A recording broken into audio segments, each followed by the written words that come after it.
Well, the record books will show that Celtic won the game yesterday. It won't tell us how bad that the team were at times or how bad it was to watch, but ultimately the record books will say that Celtic went away to Dundee and won the game 2-1.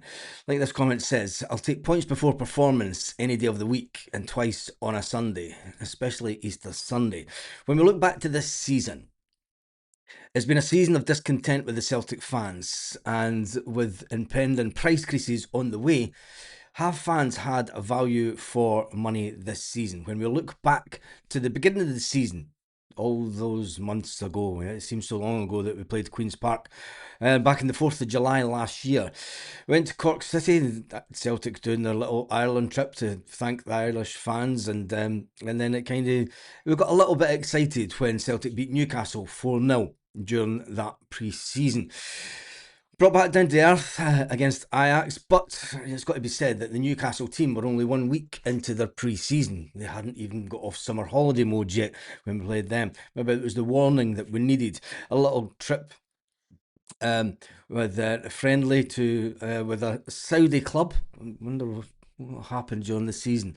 But anyway, when we got to the start of the season, Celtic managed to get a win on the first day of the season against St Mirren. That should have been the warning sign that Celtic needed. We got a 2-0 win against Aberdeen, away to Aberdeen, and you're thinking that the season might go well. We then have Falkirk in the Premier Sports Cup.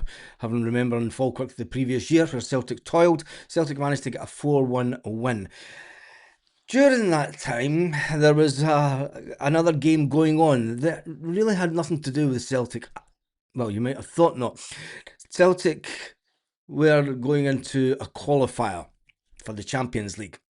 Now, the team that Celtic beat easily in the Champions League last year, last year, were up against Karat Almaty. And everyone's thinking that they'll beat Karat Almaty. And some of us on this channel did watch that game, and it's got to say that Karat Almaty played the exact same way that they ended up playing against Celtic, and it makes you wonder. We did say at the time that this isn't going to be an easy game, and especially not an easy away tie if this was to happen. When it comes to the second leg, Karat Almaty played the exact same as they were to go on to play against Celtic, and they got through to the next round. There were shockwaves around Europe that Celtic were going to have to travel to almost 2 hours just off the coast of China. How on earth could this be even in Europe? It's the other side of the world almost. But Celtic fans and their numbers went over to the destination, and we all know what happened. Yeah.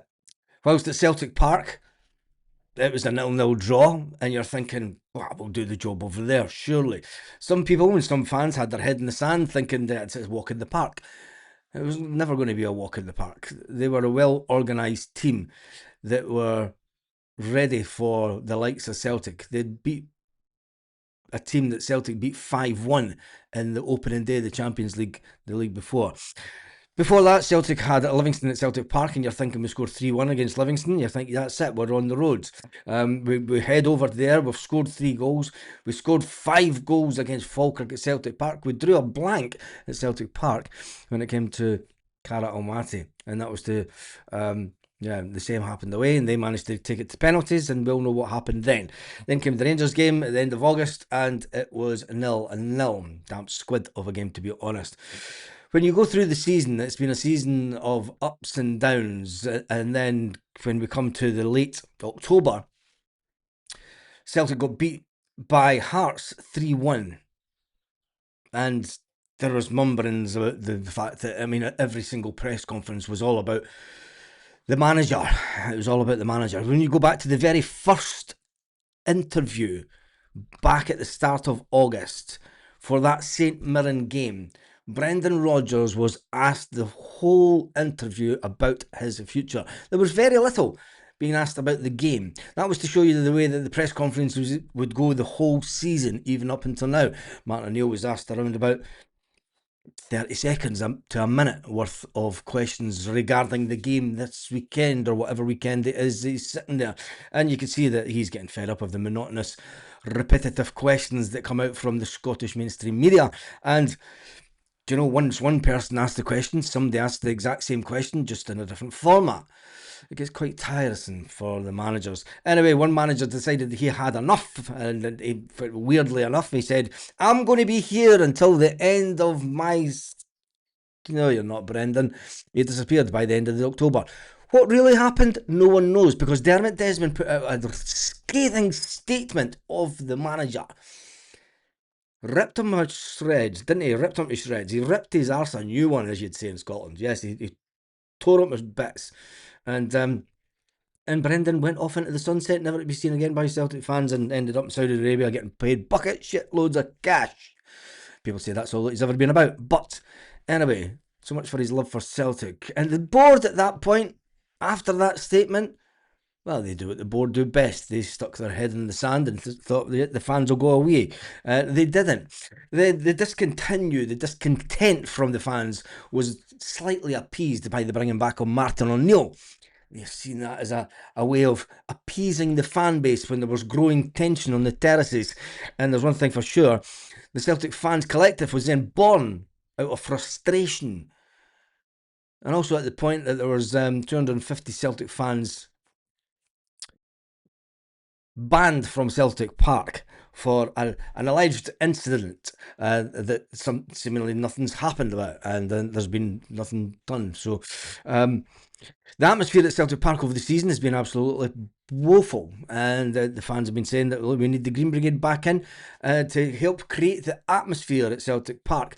The Not Another Penny campaign had taken an effect on the club going through the season, and as some results through the November period seemed to suggest that Martin O'Neill would be a fantastic manager to retain until the end of the season. Celtic had a business plan to stick to, and they knew that they needed to get a long-term manager in.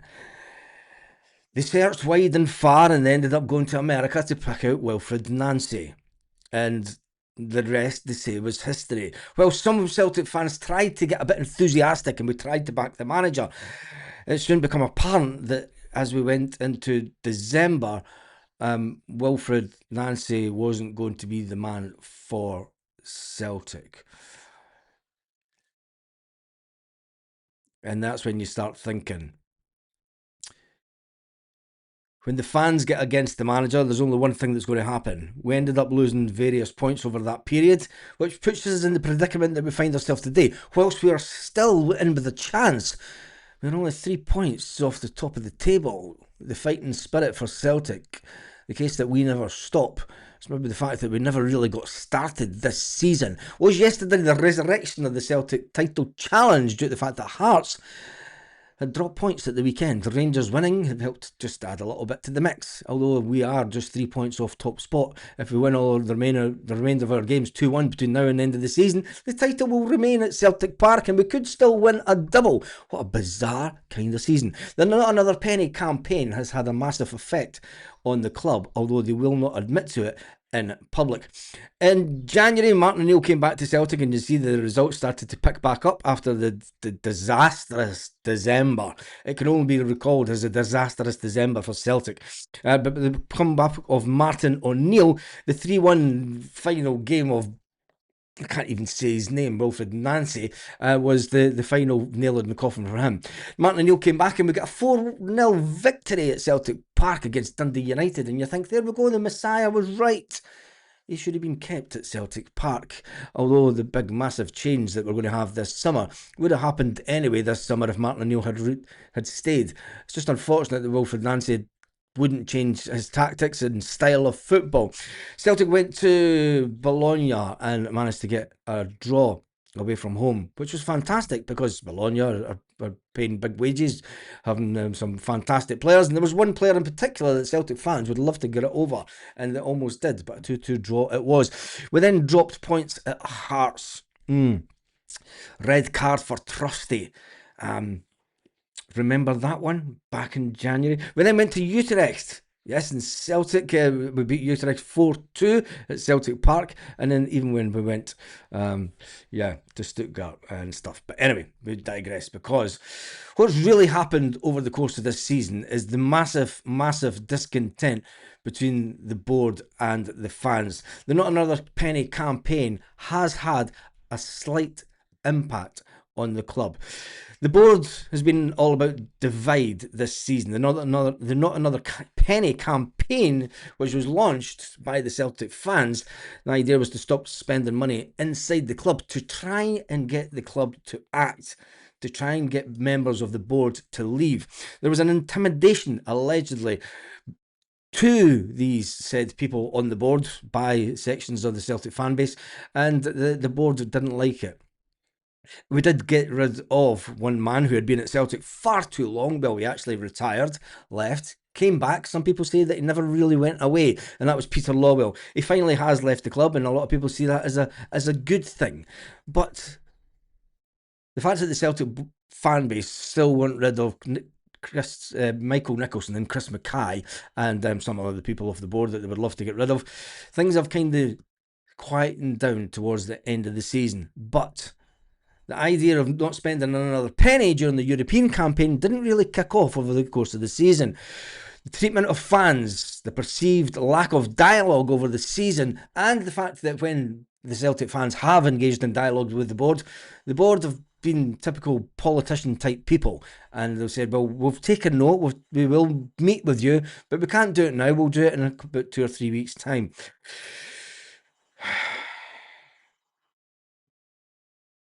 Whilst the protests and everything have not been universal across the full fan base, where the fans have had the opportunity to hit the board was obviously be in the pocket. And now, as we get towards the end of the season, Celtic are about to hit back at fans. Season ticket prices will hit £700 for some season tickets this year. During an unbelievable time of world shit show. That's what you can call it. A complete shit show. The cost of living crisis that's been biting Celtics fans and other football fans for a couple of years now. There's been a campaign to try and reduce away ticket prices to around about £25. That campaign's been on the go for years.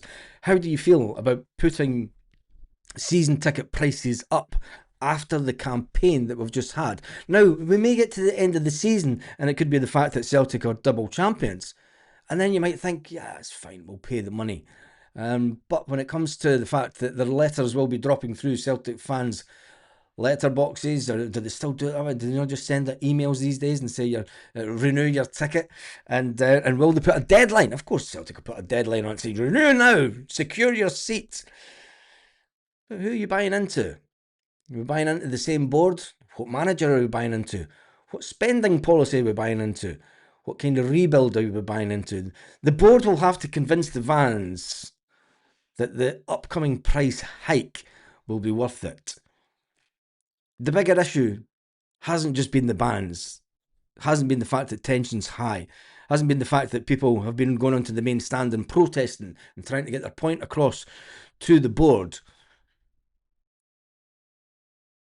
The discontent between the board and fans this year, how do you really, really sort this out? If you do get rid of Chris Mackay, if you get rid of Michael Nicholson, it will be Dermot Desmond that brings in his own people. If you put Martin O'Neill onto the board, Martin O'Neill says yes to Dermot Desmond at the drop of a hat. Is that what we really want? I'd love to see Martin O'Neill in the chairman position. But whose choice was it to increase season tickets in this season? When you look at the wage bill, the ever-increasing wage bill that we have at Celtic, and the lack of Champions League money, and the fact that Celtic have been sitting with a big bank of cash in the bank for a couple of years now. From the board's perspective, it will be a case of, well, we've tried to maintain order and compliance within the club.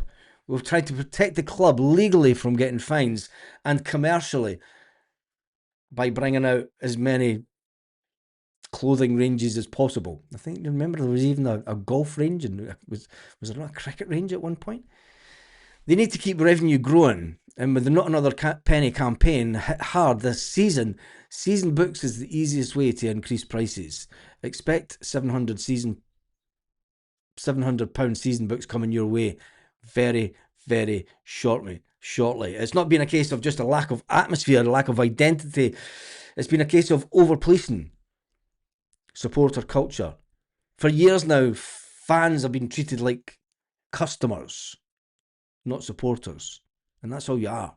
You're just a customer of the club. And it's all about getting as much money out of the customer. All businesses do it. McDonald's do it. They get you in and say, well, you buy this, it's only 99 pence, and or you can upsell and you can get a meal for £10. The Ultras band, the Broken Trust, the Not Another Penny campaign, price rises, is that just going to pour fuel onto the fire of Celtic fans before the end of the season? Tell me your thoughts in the comments. The team is still strong. The fans are still passionate. We can still win the league. But when it comes down to it, are you prepared to pay more for your Celtic season ticket next season? Tell me in the comments. Have a fantastic day, Celtic fans, wherever you are, all around the world.